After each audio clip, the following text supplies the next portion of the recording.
Welcome to GraysMatter podcast where we talk about things and stuff. With me are your co-hosts, FaeBun and Jen. How are you two doing today?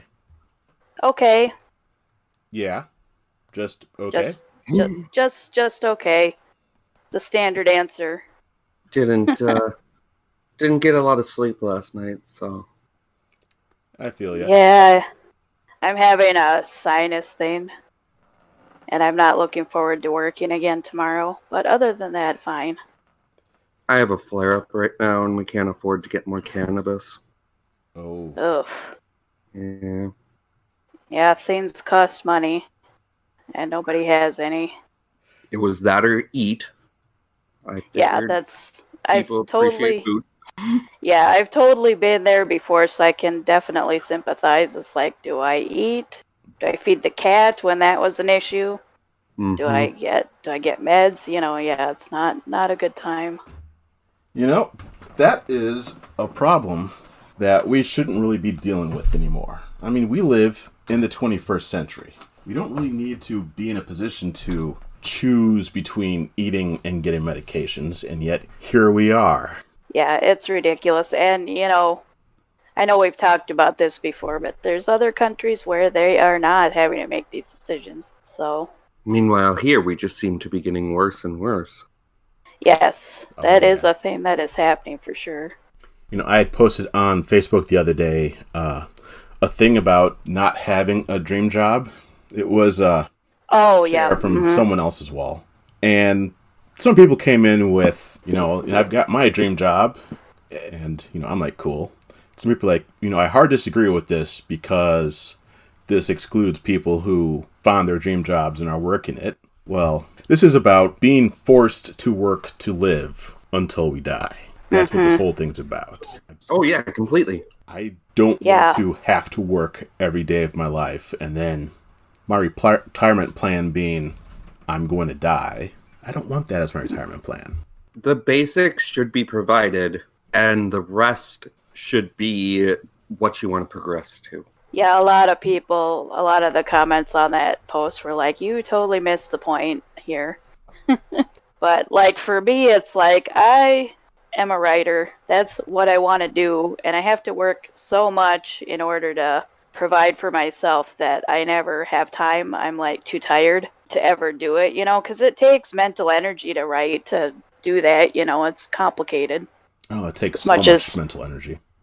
Yeah, as much as people don't want to, respect writers ever, it's something that does take energy. And I'm always so tired I can't ever do it. So it's disappointing because it's like what I'd like to be doing with my life, I can't. Because I'm working so much, I don't have the energy left over. Yeah. So yeah, it's frustrating. And, writing is a craft that you need to put time into. Well, it's just like any creative endeavor. If you undertake a creative endeavor, whether it's writing, art, whether it's a work-based thing that is traditional work, whether it's programming, no matter how you look at it, you have to use creative energy, and that creative energy is a lot of spoons. Mm-hmm. Oh, it really is. See, I would love... One of the things people get wrong about Star Trek is that, there's this belief that there's no money in the Federation. There is money. There's the Federation credit, which is a form of currency, and they can exchange it for gold-pressed latinum and other forms of currency depending on who you're trading with. And what it is, this is, a very basic, from what I remember from Trekonomics and the economics of Star Trek, where economists went and was like, all right, from everything we've seen on screen, here is how this works. It's like, yeah, you have your needs taken care of, but there is still private ownership. You're still participating in trade, and you're able to be a writer like Jake Sisko because you want to be a writer. You can produce paper products like whoever made Data's wrapping paper on, why can't I think of the name of the episode? The one where Bruce Maddox wanted to take him apart. Oh, yeah. Yeah, they had mentioned that the wrapping paper could be used again as if it was custom-made wrapping paper and not something replicated. So there is still private industry, private commerce, private ownership of things in Star Trek, while still being able to have everyone taken care of. Or at least everyone in the core Federation worlds, because we do see on the colony worlds, life is tougher. But that's a frontier versus primary. Yeah, and a lot civilization, primary culture. And a lot of the colonists did that on purpose, when they went out. Exactly. Because they wanted to. They even stated in a number of episodes, like, oh, come on, Brain. The original series episode where Spock got high on spores and, slapped Kirk around. That was the best. I don't remember what it's called, but that was, anytime Kirk gets slapped around. Paradise Syndrome. I'm here for it. Yes. Paradise Syndrome. The colonists said that they wanted to go to the world to be farmers and try their hand at doing this. They didn't have to. That's the beauty about the Federation is they get their currency, they get their ability to survive on what they are provided, but that means they have the ability and freedom to do whatever they want then. Yeah. Because they don't have to stress and worry about, am I going to make this bill work? Am I going to make this? Am I going to get enough food by the end of the month? Totally. You see the same thing in a lot of socialist countries and other countries that have universal basic incomes. They represent a lot of the same concepts. They provide people with a base foundation that allows them to hopefully survive. There's variation. But outside of that, because they have that freedom, they're allowed to do what they want. You still run into issues like in Sweden where they have, like, if you don't fit into our perfect little box of what is the Swedish citizen, we're going to shame you. But, like, not everywhere's like that. Mm-hmm. Yeah. And as we move further into the future, we should be able to keep getting further and further away from that because we have, technology. We can feed more people with fewer labor hours than ever before. Oh, yes. If we, actually had an equitable form of food distribution. The last employment-based study that I read, this was a while ago, back when I was still working, was one that literally said that, one, large portions of the world do not need to work. It fits into the concept of we make jobs to watch jobs that watch them because they need to fit somebody so that everyone can work, and which doesn't make any sense. Why just make a position so somebody can fill it? I do remember reading something a couple years back where everyone, if we really wanted to, we can make it so that everyone could work at 3 to 6 hours a week and still survive to keep everything going. And then we'd have plenty of time to do all the other stuff we want to do. Well, and in that, I believe it was in that same study, they talked about how the actual, best work week based off of most average American citizens was a 4-day work week with 6 hours being the mandatory, but you could take extra if you wanted to. And that would be considered full-time. You get 3 days off a week, which would be your weekends, and then some day during the week. And it improved productivity, the employees' happiness and job satisfaction and everything by large, massive amounts. I mean, you get to the point where if you're working 40 hours a week, half the time you're just filling shit in. I'm sorry. You're filling stuff in so that you don't have to look like you're not doing something. Yeah, we have that at my work and stuff. I mean, sometimes there's plenty for everybody to be doing, but sometimes we're all kind of we're kind of done and we've still got more time and now we need to try to figure out how to look busy. Exactly. And another thing they keep doing too, and it's really annoying because they keep trying to kind of force everything into, well, this is what we think that a productive work week should look like and all that. And it's you'd get more productivity if you arranged it around how humans actually function instead of trying to force humans to function the way you think they should. You know what I mean? Yeah, just like the concept where people that work from home end up being more productive and many situations than they are when they have to go into the office every single day. No, Yeah, I've been working. Oh, sorry. I was just going to say, I just saw a news report a couple weeks ago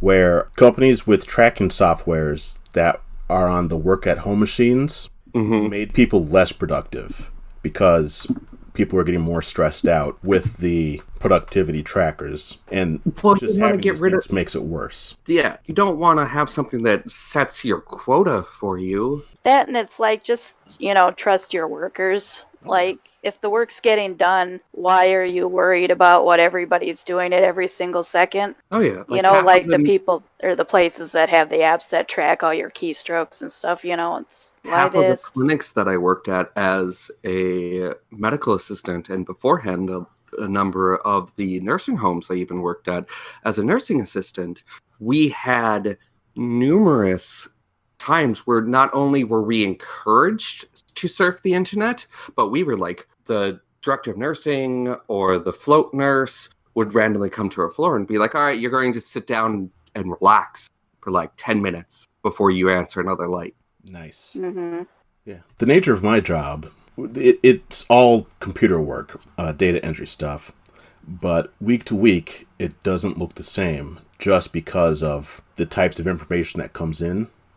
So I may be using one program exclusively all day one day, and then 3 different programs the next day. And then I may have to build a bunch of cases or just upload stuff into an image recording software. And all of those takes different amount of time. And none of it looks the same way twice. And this doesn't even look into the fact that 90% of employment is all racially biased or sexually biased or genderly biased in some way or another. Which is part of why COVID has been hitting minority communities even harder. Yep. Right? Especially with the eviction epidemic starting. Yes. Yep. A lot of them have the jobs that they're considering essential that they pay dick for. Yeah, my boyfriend's a security guard. He has to deal with people literally coughing on him on a daily basis and stuff like that. And his company won't give him hazard pay. I do not miss working security. One of the things with working security is that, at least when I was working security, so they may have changed this since then, but that was considered contract work, even though you're working for a security company. So I feel like that depends on the individual company. I don't think does that. Hopefully not, but yeah, when I was working for the 2 companies I worked for, the only times we got raises was if the contract with whatever site we were providing the security for. Oh, like that. Raises. That's what you mean by the contracts. Yeah, they do that still. The individual sites guarantee the contract. They determine the wage that they're willing to pay for the individuals. The businesses that you're going to go to protect shouldn't be the ones setting the prices for you. What happened to supply and demand? I mean, if you want to go in the free market bullshit capitalist. The security is the supply, so the lowest bidder. Yeah, we can undercut this other company by, $5 a week. All right, you get the contract. That's why for working a security job, he only just recently started to get like over 15 an hour or something like that. And it's just like, really? Yeah. Yep. I don't miss it. When I did work security, I made certain to not take any armed accounts because the pay was marginally better. But I knew if that something happened where, say, I had to discharge my firearm, they would hang me out to dry. Mm-hmm. Oh, yeah. They don't have weapons on their property. They're a level 1 account. So at the building that they're in. And they even run into that issues. If depending on which person approaches the individual and what they say, they're more willing to hang one person than another. I mean, they had an incident where like an elevator broke and dropped. And they fired the employee instead of giving him medical benefits because of his injuries. Companies are shitty. They are. I would rather be a member of Starfleet. Yeah. Same. I think if I was a member of Starfleet, I would be in the science division in the anthropology section. I would be in medical. Where would I be? I mean, I'd probably like something like engineering or something. Engineering is huge. It is. Mm-hmm. Engineering support services is like 60% of the ship. I was going to say it's at least half of the ship. Yeah. Mm-hmm. I mean, I like machines and computers more than people half the time, so more than half the time some days. Engineering would be a fit then. And before anybody comes in with the red shirts always die, the red shirts are in the safest occupation. It's just that there's so many more of them, it seems like they die. Yes. Yep. Also, they switched the colors around. Like, the red shirts are now gold. In the first Star Trek, the original series, were not the same department as they are in the Next Generation series. This is true. Yeah. But it's like, the red shirts in the original series, security, support services, so that includes, yeomen, cooks, barbers, all that. Engineering, which is everything. Transporter operators. If you go by ratio of people who died, the gold shirts died more often than the red shirts. Yeah. That's probably true. Yeah, I think somebody proved that because that John Scalzi wrote that book, Red Shirts. He's like, I've got a ebook copy of it if you want to read it. But he's like, people point that out to him all the time that the red shirts thing isn't actually a thing, and he's like, yeah, I know that. You can stop telling me. It's like it was just supposed to be a funny concept for a book. Oh, there's that image that goes around of the stormtrooper fires and misses, and yet the red shirt dies anyway. Yep, and the red shirt dies anyway. There's this YouTuber whom I follow, EC Henry, and he showed that stormtroopers actually have a crazy high accuracy rating. And they probably just... missing, it's that the people they're shooting at are either A, they're supposed to miss so that the Falcon can get away with the tracking device on it, or B, they're the heroes, and so movie magic is protecting them. Exactly. Yep, they have plot armor. Yeah. I mean, you got to think of it. If you look at the clone army, when they first initiated over from the clone army to stormtroopers, the clones were all clones of a master marksman, one of the most feared bounty hunters and warriors in the entire, system. So how would that make sense that they wouldn't? And then when they stopped using clones and they went over to regular human troopers, most of the actual stormtroopers weren't that's another thing, is the stormtroopers weren't their bread and butter. It was more the elites of their soldiers. Also, you have to think they wouldn't have been a huge threat if none of their guys could hit anything. They're supposed to be the big threatening enemy that everybody's fighting against. It's like, well, they wouldn't be a threat if they can't hit the broadside of a barn. One of the things I liked about Solo was that it was the Imperial Army occupying a world, not the Stormtrooper Corps.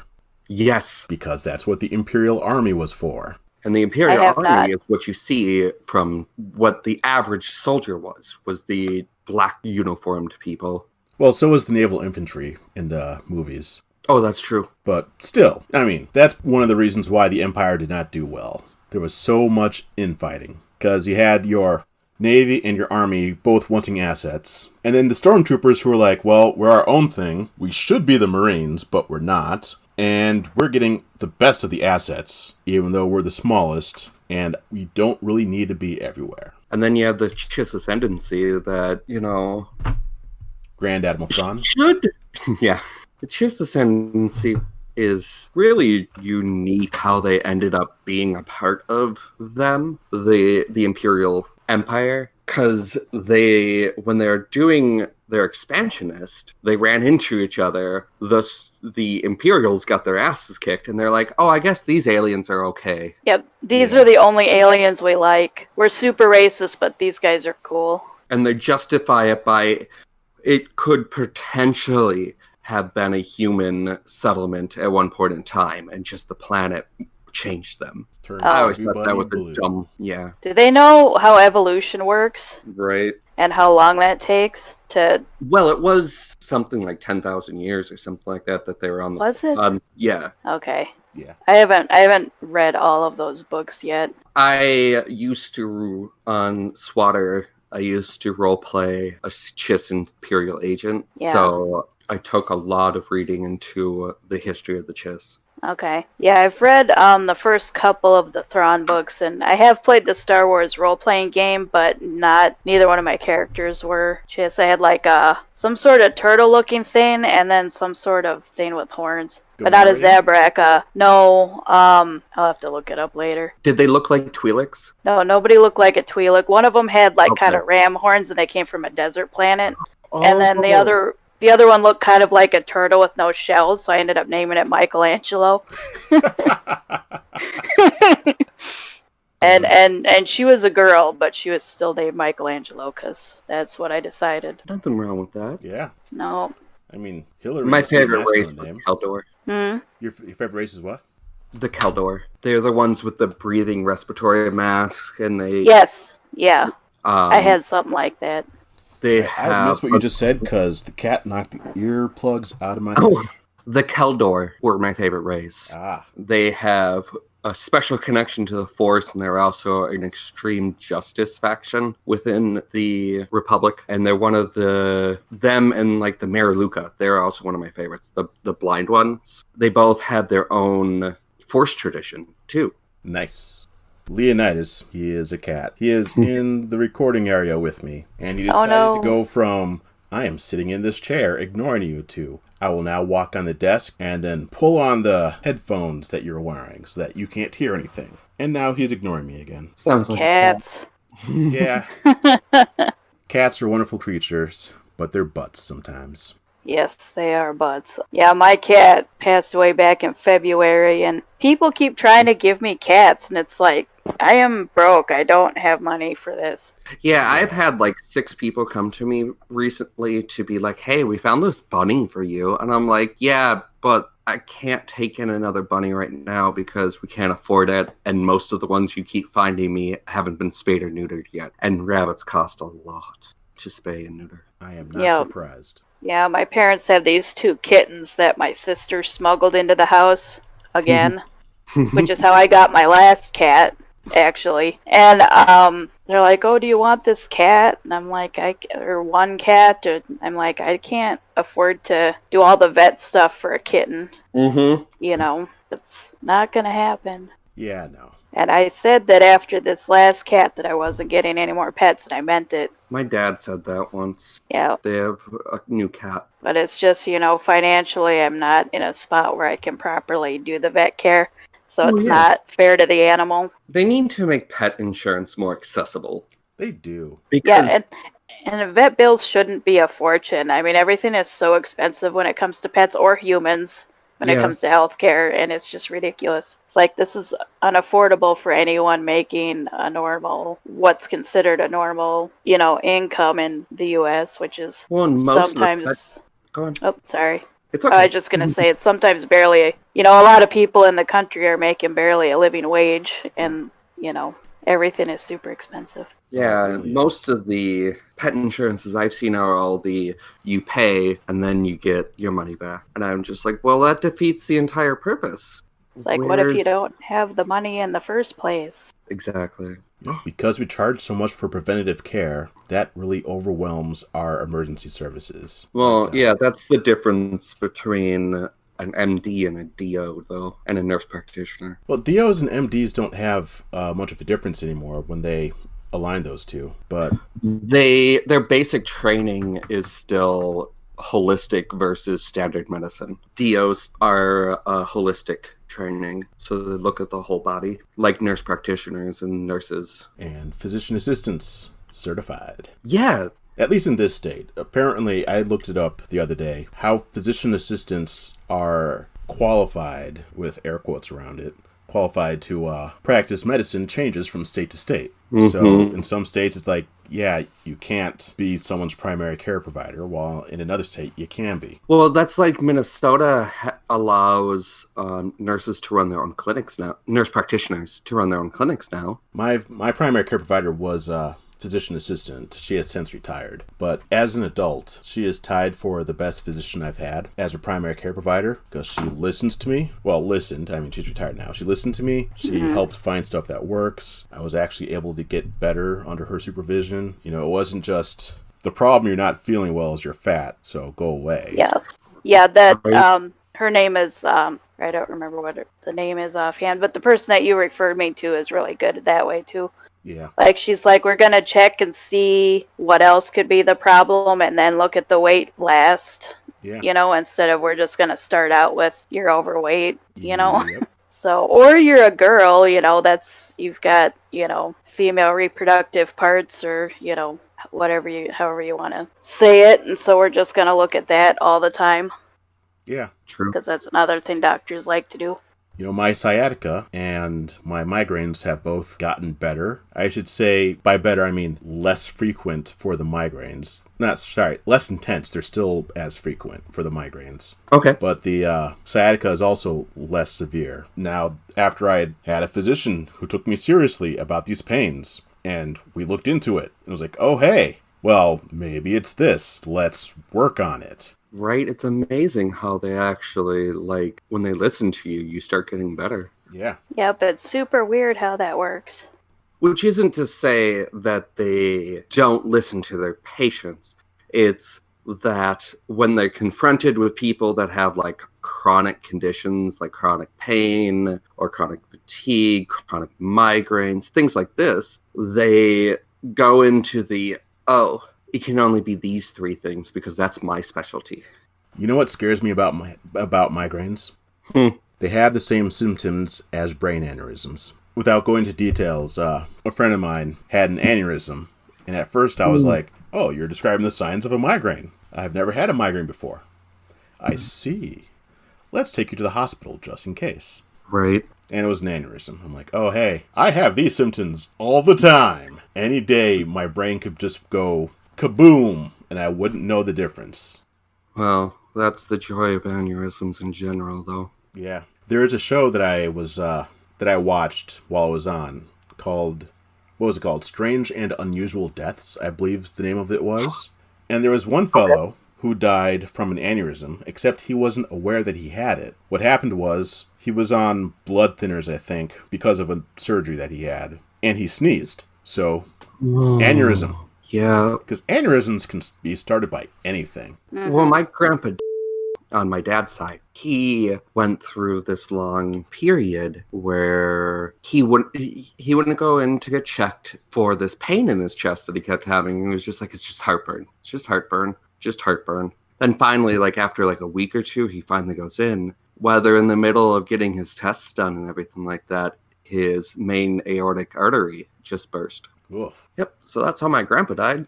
Yeah, I have acid reflux, and that can give you chest pains. And it started acting up kind of around the time that my dad was having open heart surgery because he had heart failure. And so, I was having these chest pains and stuff, and I'm like, well, can we check it, do the test? My brain's not firing on all cylinders today, so, the test they do for your heart. Yeah. EKG? Yeah, I think, yeah, they did the sticky little things with the EKG. wires and stuff. Okay, That's pretty yeah. good.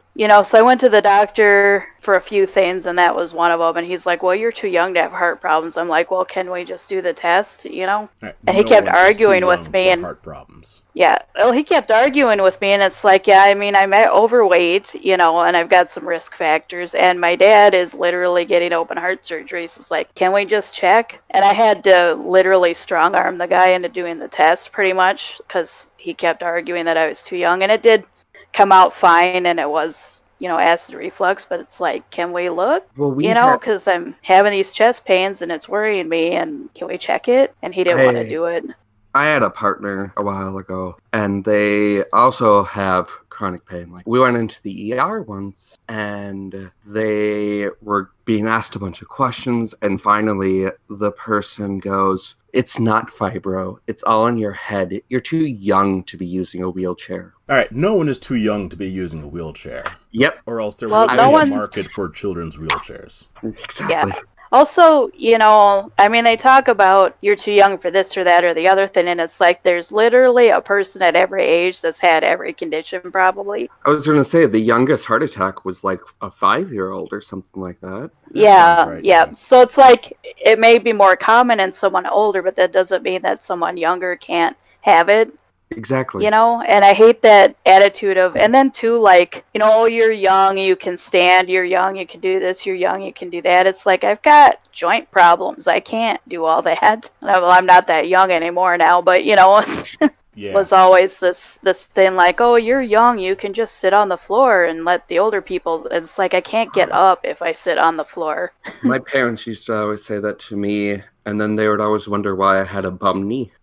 Yep, that would do it. I'm glad that we have social media the way that we do now so that we can connect with other people with similar issues and be able to communicate with each other and remind each other that this is legitimate and you're deserving of the treatment that you need. Exactly. Yeah. You know, because when yeah, we were... that's one of the pluses of social media, because it can be also very ugly. Well, yeah, it can be. Definitely. I mean, when you look at a lot of what people consider like newer chronic conditions, such as like fiber or borderline personality disorder or things like that have been rocketed to a lot more forefront of media lately, they became recognized and accepted because of online communities where people came together, and then they came to their doctors and were like, well, here's 2,000 other people that have the exact same issues as me. Yeah, but it's been a big help. I mean, I know a lot of people in person now that have like anxiety and depression and chronic illnesses and stuff, you know. But before, you know, I didn't take meds up until a few years ago for anxiety and depression and stuff, because I was like, oh, well, this is just weird. And, you know, my mom's like kind of against meds and stuff. And you always hear that stupid line about how it affects your brain function and stuff. And you'll just be all fuzzy all the time or something, you know. And I do so much better on the medication. And it's like, I know a lot of people online now that have it too. So it's like so many people have the same conditions that I do. So it's like now I'm not even embarrassed. I just talk about it all the time. Yeah. Well, like as a retired healthcare professional, I must stress that I'm retired. I have no certifications or licensing, have not kept up with my CEUs or anything. But like, as somebody who has worked in the healthcare industry, I have to stress, if your psych meds are making you fuzzy and disorientated, go into your doctor and be like, hey, this is doing something it's not supposed to, because that's a side effect.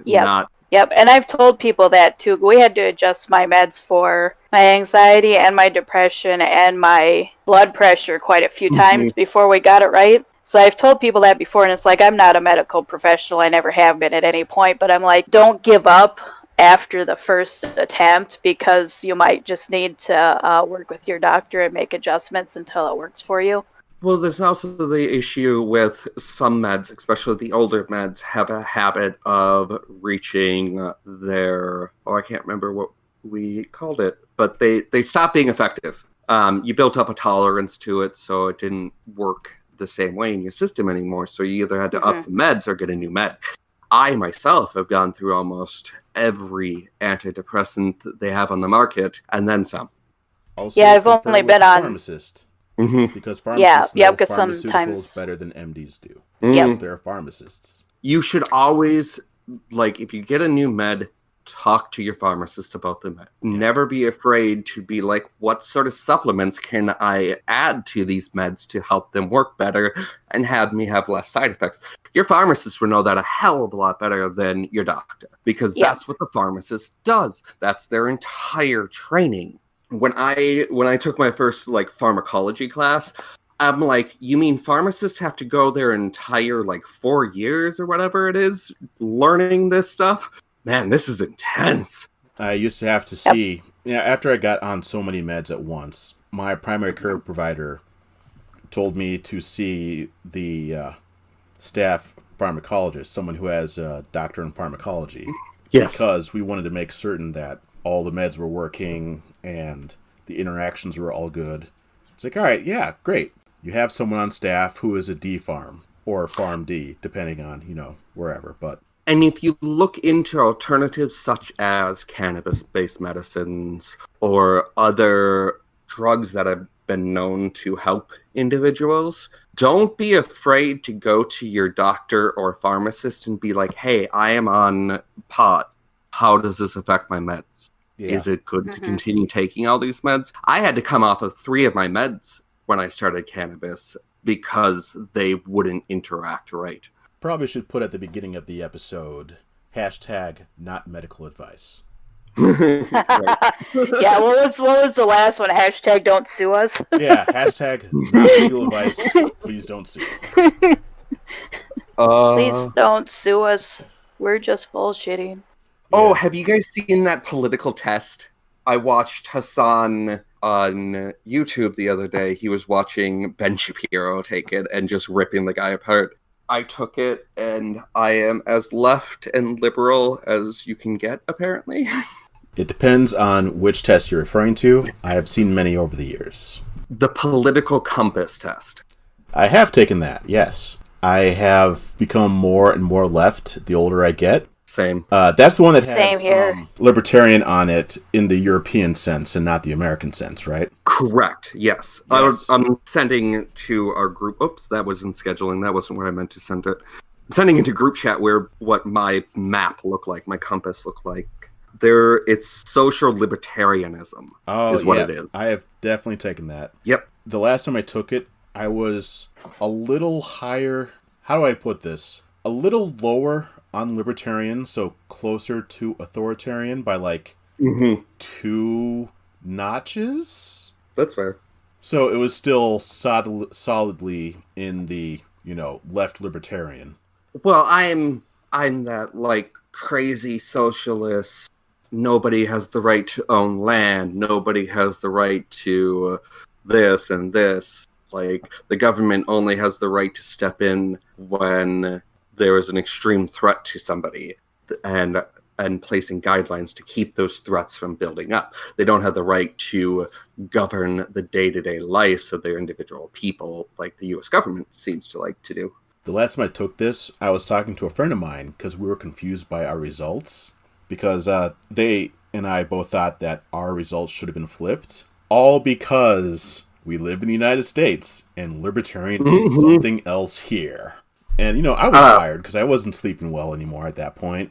But then it occurred to me, oh, right, libertarian doesn't mean this in the rest of the world. Exactly. They break it down a lot better on the website now. I'll have to take this later. Sorry. A lot. Oh, that's okay. I was just going to say a lot of the stuff we do here is weird to the rest of the world. We're the a lot of teenage country that wants to tell everybody how to do their shit, even though half the other countries have figured out their shit better than us. Yep, that's about it. Yeah. Oh, not to go way back in the conversation, but I did look up my Star Wars characters. Yeah. I was an Iktachi, and a Kyuzo was the other one. I'm not familiar with the Kyuzo. Yeah, I'm not familiar with either of them. I'll have to look them up sometime. The Kyuzo's got, they come from a high gravity planet, so I had this, special jumping ability. Ooh, nice. Kind of like, I did a lot of sneak. Oh, dang. What is her face on the Orville? Oh, I don't remember. The one that got fired because she dated what's-his-face. She got fired? I thought she was off to do a movie or something. I mean, she was back for the season finale. Yeah, she did come back for the season finale. I can't remember what her name is right now either. It's been a while since there's been any new episodes of The Orville, but yeah, I had heard that she was dating what's-his-face, Seth MacFarlane, and then there was kind of a falling out that happened. I thought MacFarlane was married. Is he? I don't think so. All right, you know what? I'm just going to go into Wikipedia here. I mean, even if he is married, that doesn't... I mean, Joss Whedon was married. That doesn't always seem to matter to everybody. Yeah, that's true. But, well, I mean... I feel... Sorry. I was just going to say, it's just something I'd heard, so, it's not... Take it with a grain of salt, or several. Alara Katan. I have a feeling that a number of the celebrities that get caught cheating and their partners are fine with it to certain extent, or they're like, oh well, we're working on our relationship stuff, but our relationship's going to maintain. They're really poly or non-monogamous to some level, but they can't come out because America would slaughter them. Didn't the Smiths come out as polyamorous? At least low key came out a couple years back, or am I misremembering? Let's see. The Smiths while you look at that, I am looking at MacFarlane, and he does not appear to be married. Yeah, I don't think he is. He's kind of fond of dating much younger women. As much as I like the Orville, because it is great Star Trek fan fiction, it's a wonderful homage to TNG, minus the captain character. Jada Pickett is a gross person. He's a gross person, and he's... Yes. The thing that irritates me the most, though, is sometimes, like, because I'll see something he posted on, like, Twitter or Facebook or something, and sometimes he's smart, and then it just makes it even more annoying, because it's like, you're such a trash garbage human, but once in a while you actually make a really good point. It's like, I hate you. But yeah, I do like the Orville, too, and it's just like, why are you garbage? Apparently, Jada Pickett Smith and Willow Smith came out as poly.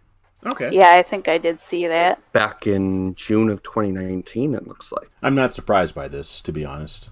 Plus, with, all the stuff that the Smiths do, like, what's the other Smiths kid name? I can't think of the name right now. Oh, boy. Jaden? Jaden Smith. Yeah, didn't he help fund PBS Studios' online educational stuff? I don't remember. I do know that I've heard that.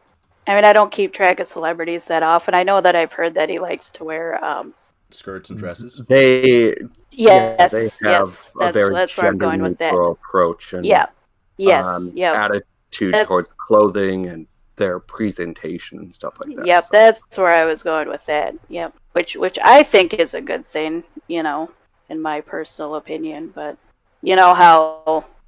Well, we need more queer content and queer representation, and we need more people that come out as non-monogamous and poly to normalize that stuff. But that doesn't dismiss the risk of when they do come out, the negative backlash that could happen as a result of that. Yeah, that's what I meant, like the negativity about it and stuff. So, Crash Course Studio with PBS Digital, I think is the same Jaden Smith. In my quick search, haven't been able to find anything to verify one way or the other, but it looks like he bought a studio for PBS Digital Studios and Crash Course so that we can have free online educational stuff.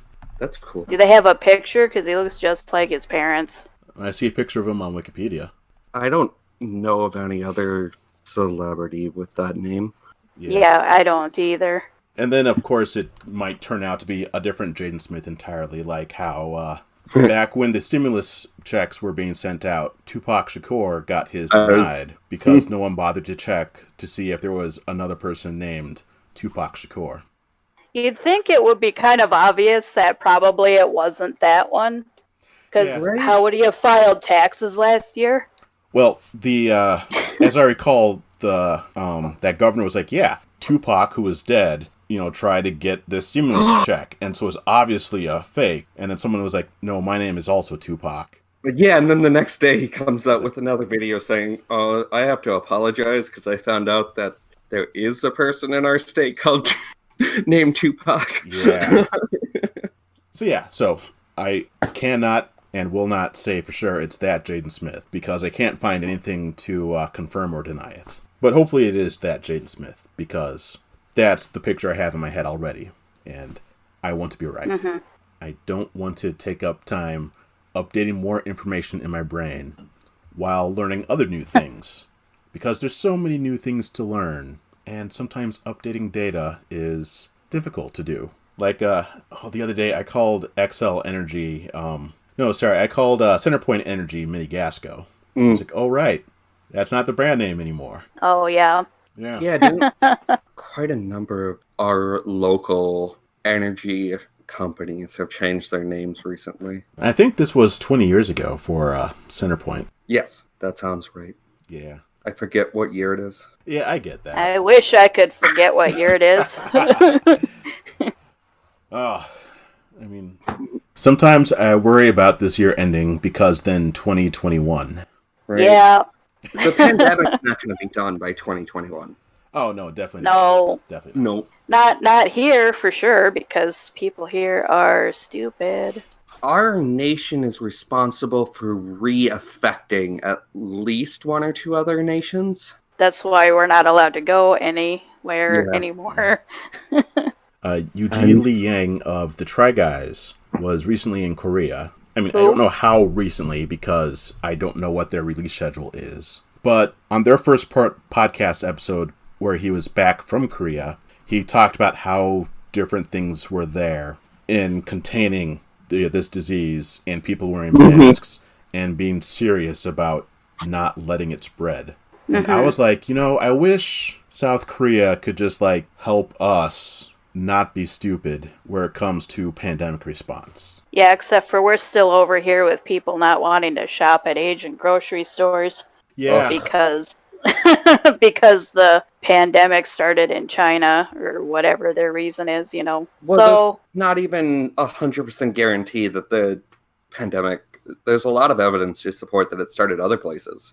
Yep, and even if it did start there, I mean, it's a disease. It doesn't have anything to do with... Yeah, it knows no nationalities. Yeah, it's just, but of course, people are, it's the U.S. What do you expect? I'm glad people have started calling the flu pandemic of 1919 the flu pandemic of 1919 instead of the Spanish flu. Agreed. Because all evidence points to it not being from Spain, for one. And then for two, it was called that because Spain was neutral during the war.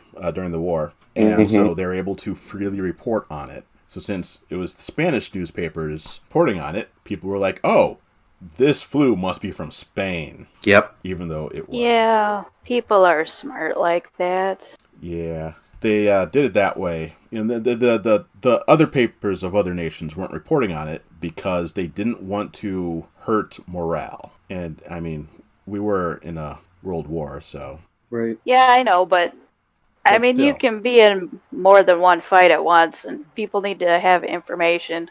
Yeah. Exactly. I'm certain we had germ theory by then, didn't we? When did we have germ theory? I don't know, but I know that they did during that flu in 1919, they did have masks and stuff because there's pictures of it.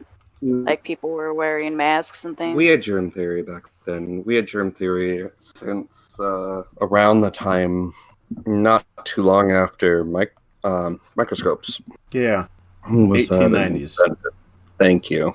So yeah, we would still be pretty early in that concept. Yeah. But it was definitely there. We definitely had I mean, that's arguably one of the reasons why it wasn't worse. I mean, we have other pandemics that have hit and almost wiped out entire nations before that. You know what I find amusing, though? Bubonic the guy who was a skeptic of the miasma theory, back during the Broad Street cholera outbreak, his name was Jon Snow. And I just find that so amusing. Because of both Dr. Horrible and... Oh, come on, Brain. The book I don't like. Game of Thrones. Game of Thrones, thank you. Yeah, that book, I tell you. Yeah, I could not finish it. I tried watching the show, and I was turned off from it so fast. It just grossed me out. That's fair. And I have my reasons, but, I don't want to put more content warnings on. We are also hitting about an hour, so we should get close to wrapping up. So, but I mean, I did watch the show, but I do also understand the objections to the show. It's a type of show that, at least for that specific content, you need to be aware of it going into it and know that that is something you're going to be okay with. They can't just spring it on you.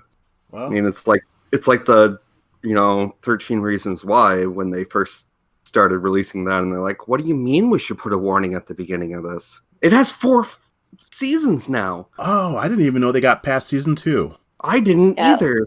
Dang.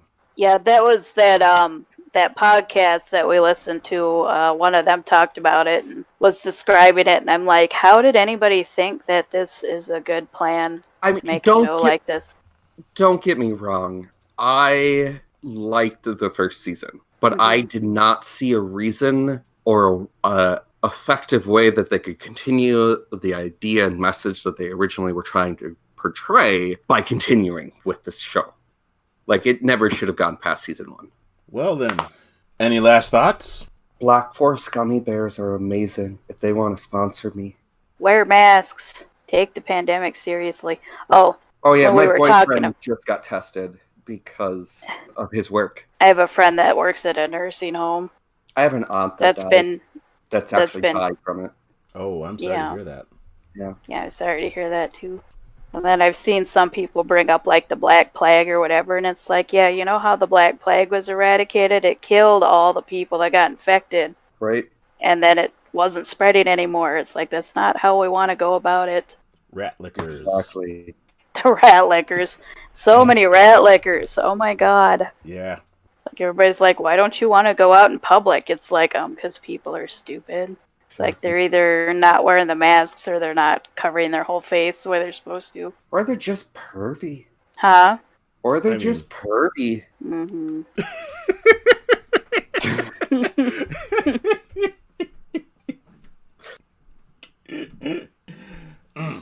Alrighty then. Well, on that final note, have a wonderful night, everybody, and we'll talk to you next time. Good night. Good night.